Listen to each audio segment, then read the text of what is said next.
Sur Radio Val d'Isère, aujourd'hui, nous retrouvons Cécile Ferrando, comme chaque semaine, pour parler des chiffres de fréquentation de la semaine. Bonjour Cécile. Bonjour Valentin. Je rappelle bien sûr que vous êtes directrice marketing, promotion, communication de Val d'Isère Tourisme. Nous attaquons une semaine de vacances scolaires françaises, l'une des périodes les plus chargées de cette saison, avec un très beau taux d'occupation cette semaine. Alors effectivement, on attaque avec les vacances. Donc vacances de Noël égale taux d'occupation important, 70%. Donc c'est une belle semaine qui nous attend, avec quand même un petit bémol, puisqu'on le rappelle, on a un jour férié qui tombe les week-ends, hein, comme l'année dernière d'ailleurs. Donc on va avoir un peu des séjours qui vont s'entrechevaucher, des gens qui vont passer Noël chez eux, qui vont venir avant, qui vont repartir, enfin des courts séjours peut-être. Donc c'est pour ça qu'on n'aura peut-être pas tant de monde que ça ce week-end sur les routes. Les gens vont vraiment se dispatcher, mais ce sera une très belle semaine. On est dans le vif du sujet. Oui, c'est ce qui explique les chiffres reçus par Osiris un petit peu plus tôt aujourd'hui. On annonce un week-end complètement vert sur les routes, le samedi comme le dimanche, alors qu'on s'attendait à avoir vraiment de grosses difficultés pour ce week-end. On espère qu'on aura quand même une circulation fluide. Vous nous avez dit donc un beau taux d'occupation. Est-ce que ce sont majoritairement des Français? On imagine que oui, cette semaine, en étant en vacances scolaires françaises. Alors c'est vrai que c'est quelque chose qu'on constate chaque année. Juste avant de rentrer dans le détail des nationalités, je vais rappeler qu'on attend quand même 74 200 nuitées, parce qu'on avait dit qu'on partait sur ces deux chiffres, taux d'occupation de nuitées attendus. Voilà. Pour en revenir donc aux nationalités, effectivement, vacances de Noël égale beaucoup de Français qui viennent dans notre belle station. Notre cœur de cible français étant Paris et sa grande région, donc nos amis parisiens seront là, et aussi bien les propriétaires. Ça on le sait, c'est des semaines où les propriétaires viennent profiter de leurs biens à Val d'Isère. Donc beaucoup de Français et puis aussi des étrangers, parce que vous n'êtes pas sans savoir que nous avons une grande part d'étrangers. Alors là, à date, je ne peux pas vous dire exactement qui va venir, ça on ne le sait pas, on le sait après. On sait toujours après qui est venu, parce que je vous rappelle qu'on analyse des chiffres qui nous proviennent de Orange. Oui, Orange, là, ce n'est pas G2A qui vous fournit ces chiffres. Non, c'est pas G2A, c'est Orange avec les flux Vision, ça s'appelle. En fait, on récupère les datas des personnes qui étaient avec leur téléphone sur notre destination et on extrapole par rapport au nombre de personnes. Et là, on voit qui est venu. En termes d'exemple, je peux vous dire par exemple les nationalités qui étaient là du 3 décembre, quand on a ouvert, jusqu'au 9 décembre, eh bien, on avait 49% de visiteurs français et 51% de visiteurs étrangers. Donc ça, c'est un bon chiffre, parce qu'on le sait, ouverture, première trace, on a eu beaucoup de personnes qui sont venues de la région Rhône-Alpes, ça on a le détail, on a eu 65% de Français qui venaient de la région Rhône-Alpes, 18% qui venaient d'Île-de-France, et le reste c'était Provence-Alpes-Côte d'Azur, et puis après plein d'autres petits départements. Les étrangers qui étaient là pendant ces 10 premiers jours de décembre, eh bien, c'était beaucoup d'anglais, un de nos marchés principaux, 46% d'anglais. Après on avait des Suisses, des Espagnols. On a beaucoup entendu parler espagnol cette semaine. On a entendu parler espagnol, c'était l'Immaculada, vous le savez, la semaine sainte chez eux. Donc les Espagnols aiment bien venir en vacances à ce moment-là, et ils sont attirés par nos destinations quand il y a de la neige, et c'était le cas, donc ils sont venus sur notre domaine et dans nos hébergements, donc c'est pour ça qu'on les retrouve dans ces statistiques. Après, ce qui peut être intéressant, c'est de reparler un peu de nos cibles de clientèle. C'est vrai que Val d'Isère, avant Covid, on avait une grosse part d'étrangers, donc j'ai repris... Oui, c'était plus de 60% je crois, mais depuis le Covid, ça a un tout petit peu baissé. C'est ça, c'était 62% d'étrangers, 38% de Français. Alors ça, je vous parle de l'année 2020, 2019. Du monde d'avant. Du monde d'avant. Le monde d'avant, n'est plus. Donc effectivement, avec Covid et tout ce qui s'est passé, on a eu un gros comeback des Français.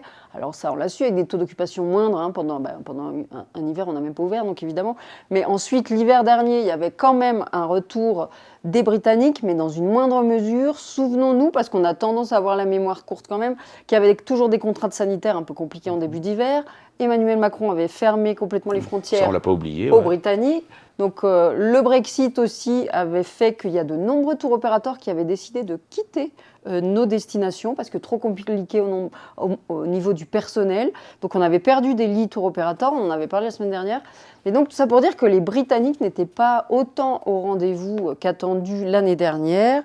Ils étaient à hauteur de 34% l'année dernière, donc c'est beaucoup moins. On était à à 42% avant Covid. Donc cette année, on va voir, parce que c'est vrai que les Anglais ont une réelle appétence pour Val d'Isère. Nous, on va les chercher aussi. On était à Londres pour faire la promotion de notre destination, revoir tous nos amis tour opérateurs. Et ils avaient de très bonnes réservations. Donc le mois de janvier s'annonce radieux pour eux. Février-mars aussi commence à être bien rempli. Donc on verra à terme ce qu'il en est, mais je pense que ce sera un de nos marchés très très importants, mais qui restera derrière les Français ou pas, on verra au gré de cet hiver. Et surtout pas le seul marché étranger, puisqu'on va chercher de plus en plus une clientèle belge, une clientèle scandinave également. Alors c'est vrai, on a toujours été chercher les Scandinaves. C'est une clientèle qui aime le ski, hein, il faut le rappeler. Les Scandinaves sont des skieurs parce que évidemment dans nos destinations sportives, on aime avoir des skieurs, des gens qui viennent profiter du domaine. Après, c'est vrai que les Scandinaves, en plus tout le monde parle anglais en Scandinavie, donc ils arrivent, ils sont très à l'aise à Val d'Isère.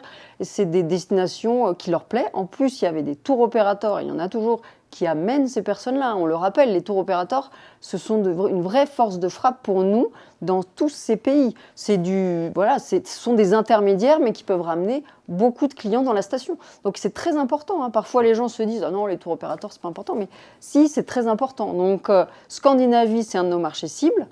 Que ce soit en B2B ou en B2C, B2B, je le rappelle, c'est quand on va chercher des tours opérateurs. B2C, c'est quand on va chercher des clients en direct. Donc Scandinavie, marché cible. Un autre marché très intéressant pour nous, c'est la Belgique. On est également retourné en Belgique et Belgique, Pays-Bas. Donc juste que vous ayez un petit chiffre, l'année dernière, on était à 5,7% quand même des parts de marché, donc c'est important. Hein. Non, pardon, Belgique, Pays-Bas, 4,2%. 5,7% c'était la Scandinavie.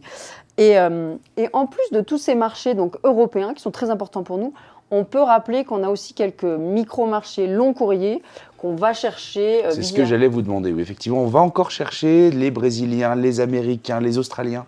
Alors, on va les chercher avec parcimonie, hein, parce qu'il y a plusieurs raisons à ça. La raison climatique, hein, on en a déjà parlé, mais je pense qu'il est de bon ton d'en reparler, puisque c'est un sujet qui est clé aussi. Au regard des émissions de gaz à effet de serre, il est demandé aussi à tout un chacun de réduire ses émissions et donc d'éviter de prendre l'avion. Alors évidemment, ça ne va pas se faire en 2 secondes. Chacun doit bien réfléchir, prendre la mesure des choses. Alors nous, on continue à aller chercher certains de ces marchés parce que c'est quand même important pour remplir les hôtels, notamment sur des périodes comme le mois de janvier où il n'y a pas de vacances. Et pourtant, on a des établissements très luxueux qui accueillent des Français, des Européens, mais aussi des clientèles internationales. Ce qu'on essaye de faire, nous, c'est de ne pas y aller chaque année, d'avoir des représentants dans ces pays-là, et de faire en sorte que les gens restent longtemps pour éviter des courts séjours qui seraient dommages. Voilà, quand on fait autant de kilomètres, autant profiter des destinations. Donc souvent, on essaye de se lier à d'autres destinations. Par exemple, les gens arrivent, vont à Paris, puis après ils viennent à Val d'Isère. Et voilà, mais c'est aussi des marchés qu'on va chercher parce qu'on a une offre d'hébergement qui nous permet d'aller les chercher et de leur offrir cela. Et comme vous le disiez aussi, que les tours opérateurs vont chercher. Hein, j'ai en mémoire l'interview que nous avions fait d'Henri Giscard d'Estaing en début de saison, le président du Club Med, qui nous disait que leur première clientèle, c'était les Brésiliens. C'est le Brésil, tout à fait. On a également aussi d'autres hôteliers qui vont chercher ces clients. Après, c'est un peu difficile. Hein, on regarde l'avenir. Qu'est-ce qu'on va faire? Est-ce qu'on va continuer à aller les chercher? Pour l'instant, oui. Et les hébergeurs vont continuer à aller les chercher. Après, oui, c'est un peu... on verra. Parce que si la neige continue à fondre, ils ne viendront plus. Et à force de venir, ils font fondre la neige aussi. Enfin, vous voyez, c'est un peu le cercle fou. Mais voilà, pour l'instant, ils sont là. On les accueille avec plaisir. Et puisque vous avez parlé du Club Med, c'est vrai qu'on va voir, hein, je pense aussi dans ces statistiques, puisque nous, le Club Med Exclusive vient d'ouvrir également, on va voir ces Brésiliens et aussi, à mon avis, des Israéliens arriver, parce que c'est des marchés qu'ils attaquent très très fortement, et du coup, ils poussent notre destination, et on leur est gré, puisque ensuite les gens viennent consommer dans notre village. Merci beaucoup Cécile de nous avoir fait ce point sur ces chiffres de fréquentation pour la première semaine de ces vacances de Noël Nouvel An. À la semaine prochaine. Merci Valentin, à la semaine prochaine.